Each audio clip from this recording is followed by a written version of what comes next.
ever get that feeling like you're being watched? And I don't mean in a spooky, paranoid way, but like it's just a fact of life these days. Yeah, it's almost impossible to avoid. Right.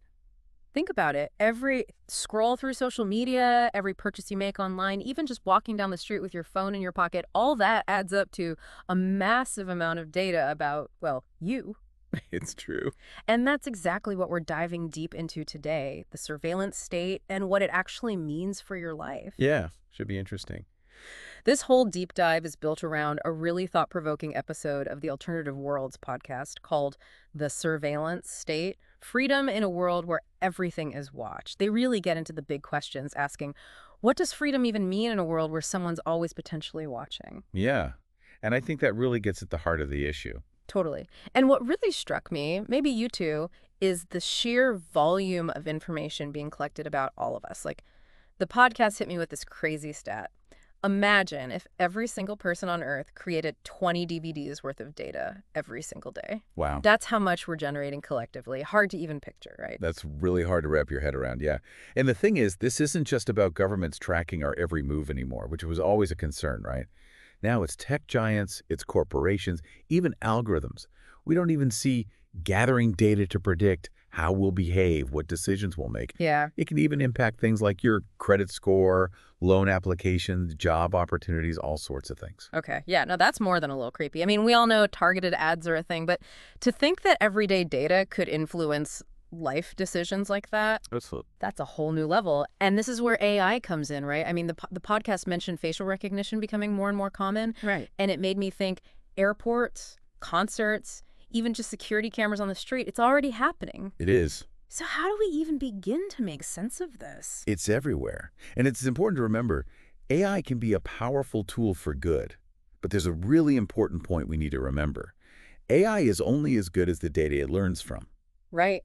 So if that data has biases built in, the AI is going to inherit them, which can lead to some really unfair, even dangerous outcomes.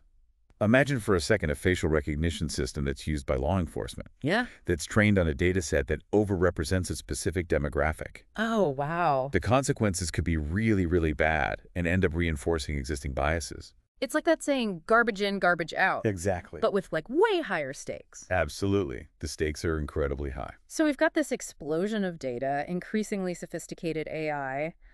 Where does it all lead? The whole slippery slope argument really stood out to me. It's a valid concern. Like, how do we make sure this technology doesn't get out of control? Yeah, the podcast actually uses a really powerful example, China's social credit system. Yeah. Which is essentially a system where your online and offline actions are constantly tracked and scored. Wow. And this score then dictates all sorts of things, like your access to loans, your ability to travel, Ugh. even your social standing. Oh, no.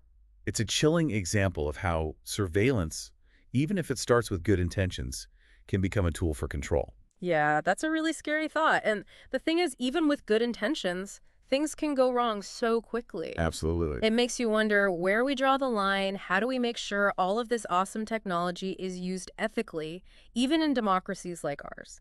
Yeah, that's the million-dollar question. You've hit the nail on the head there. It's this constant balancing act between security on the one hand and liberty on the other. And the podcast made a really good point.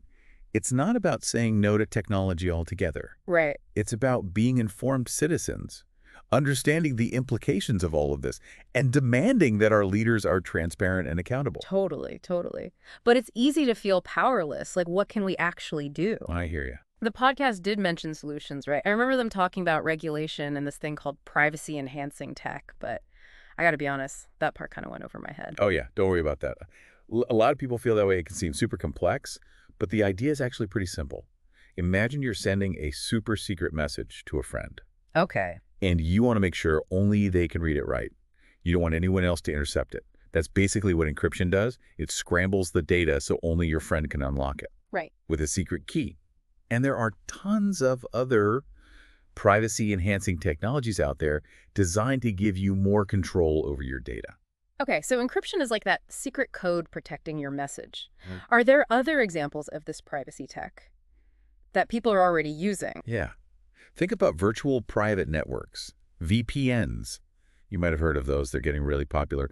And basically, a VPN is like creating a secure tunnel for your internet connection, which Cool. makes it much, much harder for anyone to track what you're doing online. So it's like going incognito Yeah, online. exactly. It masks your activity, Yeah. makes you harder to track. Yeah. Okay, that makes sense. And I know the podcast also mentioned regulations, right? Yeah. As another piece of this puzzle. But honestly, how effective can government regulation be with all of this tech that's constantly changing and evolving? Yeah, I mean, that's definitely a challenge. Technology moves so fast, and legislation can be really slow to catch up. Mm. But it doesn't mean that we should just give up. Robust regulation is absolutely crucial for establishing clear boundaries and making sure that these technologies are being used responsibly. So it's about creating those safeguards, those like lines in the sand, Exactly. even if they need to be redrawn constantly. We've talked about online, but what about the real world? With things like facial recognition everywhere, it feels like the lines between online and offline are really blurred. You're absolutely right. Yeah. It's not enough to just think about digital privacy. We need to be thinking about our physical privacy as well. Being aware of our surroundings, understanding how facial recognition is being used, and advocating for responsible use. So much of this comes down to awareness, Absolutely. being conscious of the data that we're generating, understanding the technologies and the potential impact. And I know it's easy to feel overwhelmed by all this, but knowledge is power. I love that. Knowledge is power. What else can we do? The podcast mentions supporting organizations that are fighting for digital rights. They did, yeah, and that's huge. There are so many incredible organizations out there doing really important work, and they need our support. Groups like the Electronic Frontier Foundation, the EFF, Okay. they're on the front lines of the fight for digital privacy, free speech, and they're pushing for ethical and responsible innovation. Supporting these organizations, even just by talking about them and spreading the word, can make a big difference. Right, so it's like a collective voice. The Exactly. more people speak up, the more people demand better protections for our privacy, the more pressure it puts on those in power to listen. Absolutely. This isn't about individual action. This is about creating a movement. It is a movement. And remember, we are not bystanders here. The future of technology is not set in stone. We all have a role to play in shaping it.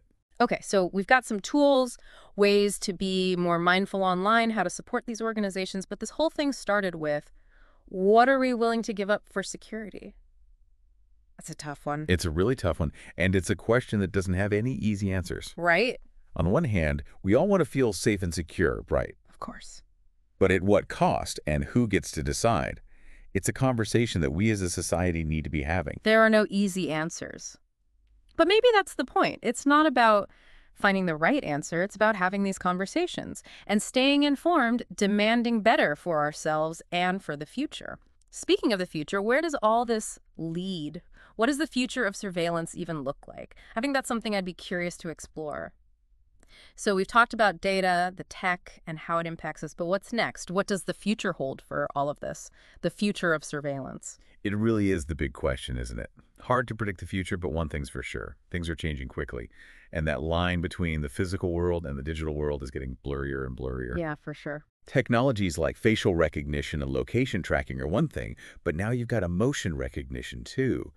All of that is changing so fast, and it's creating a world where your every move, online and off, can be tracked and analyzed. It's like something out of a sci-fi movie, and not always in a good way. Right. You mentioned emotion recognition, and that is a whole other level. Like, what does that even mean for us? It's kind of unsettling when you really think about it.